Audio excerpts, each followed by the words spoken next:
Hope 560. Okay, sorry. Okay. What's up, you guys? My name is Dylan, I'm Aya. and this is my media analysis vlog on the film. Um, Dawn of the Planet of the Apes. Thank you.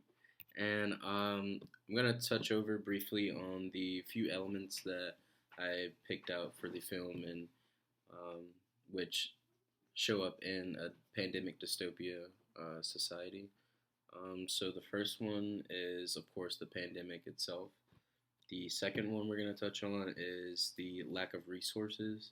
And the last one is describing how the dystopia itself is a wicked problem. So, beginning with the topic of the pandemic, um, in the previous film, Rise of the Planet of the Apes, the uh, vaccine that the government created was to cure Alzheimer's, and what they did was that they tested it on monkeys, and the effects that it had on monkeys were positive, which were it heightened their intelligence. Yeah. So they were not only able to understand English, but they were also able to speak it, read it, write it.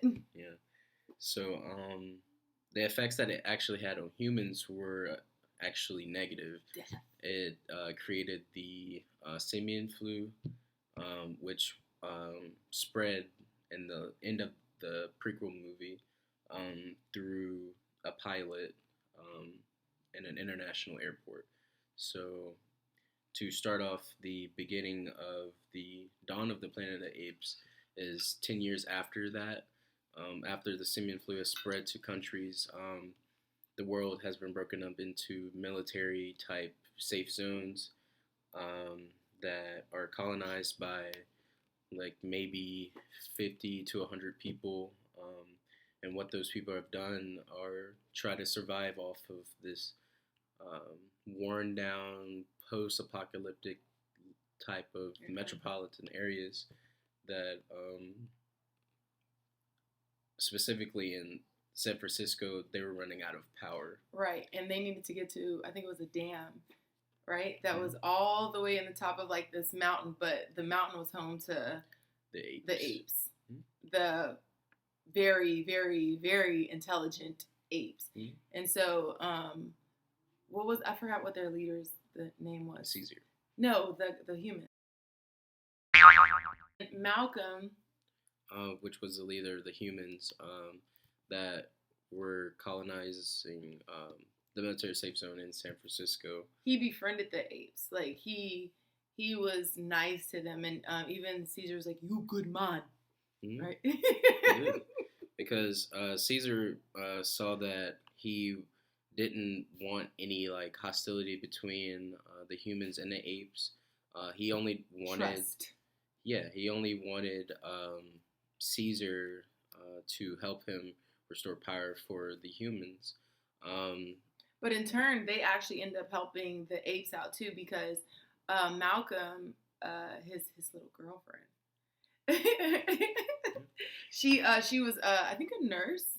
Yeah, she was. She was a nurse, and Caesar's wife was, I think, dying. She was really, really, really sick, and she was pregnant. Yeah, and she needed antibiotics, and the nurse was like, "We can help her. We have antibiotics." And so they pretty much saved his. I don't. They're not married. Apes don't have wives. Well, that's what he called her. No, no, he didn't. Yeah, he did. Did he? He called her his wife. Excuse me. Malcolm saved his wife. Okay. And everybody ain't able. So then, there was another human being that really disliked the apes because of he lost his entire family to the simian flu. So a lot of the humans already had that hostility and animosity towards the apes because they thought that they actually started the spread of the flu itself. Yeah. So basically, Malcolm, the main character, he goes to the colonies of the apes and he explains to them like, hey, we are running low on energy. We need the dam's energy to power their buildings and stuff that they have. and Caesar being the person that he grew up as. The great leader he was. And knowing how human, like his human that raised him, and how well they were with each other, he agreed. And he basically knew that not all humans were bad. Like, he was like, you good man.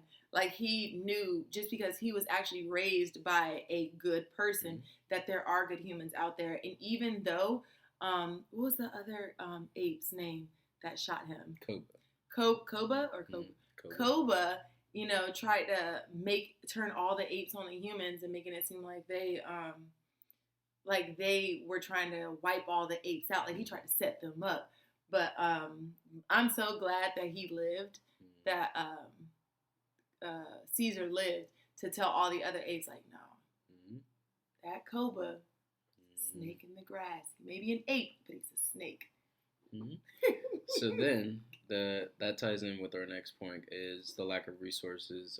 Like we stated, the humans were running low in their energy. They were also, it was a mention about them actually running out of food, so they were actually trying to get into communication with the military overall, like, I guess, organization for help, to either renovate to another area, or because they were running out of, like, practically everything. They said they probably had like a good 2 more weeks to live off of the resources that they had. What to piggyback on what you were saying, and they couldn't really leave their area. Their area was kind of like wasn't the flu still out and about? Like, oh yeah, so they had to stay in that their little community, confined, in that confined area. So that was really tough. Yeah, it was. So the last point that we're going to touch on is, how is it a wicked problem? Of course, the government, when they were creating the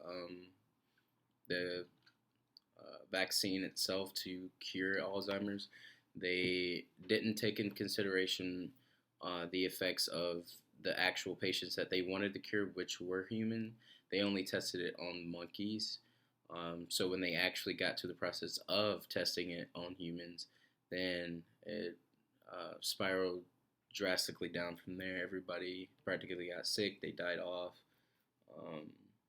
So in that way, the government didn't take in consideration the effects that it would have on the humans themselves, which is a key element in the wicked problem, because it was a solution for the monkeys because they were smarter, but it wasn't a solution for the humans because, of course, they got sick and they died. So,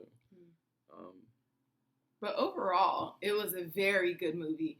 I went into it because Planet of the Apes has been out for like a long time, and I was like, this movie isn't going to be good. But it was a really good movie. Yeah. Though the apes look, I mean, I don't want to say human-like because, but their facial expressions, like, it was a very well directed and just created movie. I don't know how I'm supposed to say it. To depict the dystopia itself, because, of course, in reality, you would never think of monkeys speaking. Being that, like, we know they're intelligent, but, like, especially due to so many human features, like, they were very much like us, except they didn't look like us. Like, in the fashion of they were teaching their youth even to not even hate humans. So the idea of them even colonizing and building colonies themselves, like it showed in the movie, like their whole like little area that they had, and they had built it out of sticks, and it looked like very architectural type, like it's well put together, like type communities that these monkeys have built. Very smart. So, and not only that, they would play tricks. Remember those 2 monkeys that came, and he acted like he was just a dumb monkey. Oh yeah. But then killed those 2 guys. Yeah, they could play mind games. Like, they were playing tricks. Like, they were sneaky. They were just very just smart. As but intelligent it was a great as movie. humans. Now watching that, just from doing this, for this project, I want to go back and watch the other ones. We should watch it. Yeah, we should. So, thank you. That's the end of the analysis. I want to thank you guys for tuning in, and peace. Bye.